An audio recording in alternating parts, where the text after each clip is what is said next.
নতুন ভ্লগে সকলকে জানাই স্বাগত। আর সকাল থেকে আকাশটা একদম মেঘলা ওয়েদার।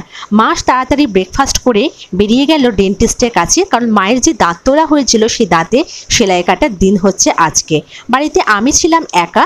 আমি বাড়িতে নুডলস করে সকালে ব্রেকফাস্ট সেরে নিলাম। তারপর এসেছে ফ্লিপকার্ট থেকে আমার জন্য একটা পার্সেল। তো কি পার্সেল এসছে তোমাদের সেটা দেখাই। ফ্লিপকার্ট থেকে আমি একটা tripped stand table lamp order দিয়েছিলাম। আমার বহুদিনের শখ ছিল যে নিজের ফ্ল্যাটটাকে সুন্দর করে সাজানো এবং কিছু এই টেবিল ল্যাম্প কেনা। তো এটা আমার দেখে বেশ পছন্দ হয়েছিল, তো সেই জিনিসটাকে আমি সেট করছি। জিনিসটা খুবই টেকসই এসেছে। আগে ইচ্ছা থাকলেও অনেক কিছু শখ নিজে পূরণ করতে পারতাম না, কিন্তু এখন সেই সুযোগটা এসছে, সেই সময়টা এসেছে।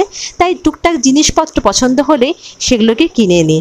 তো এটাকে অলরেডি আমি সেট করে নিয়েছি। তো এবার তোমাদেরকে দেখাচ্ছি সেট করার পর জিনিসটা কেমন লাগছে।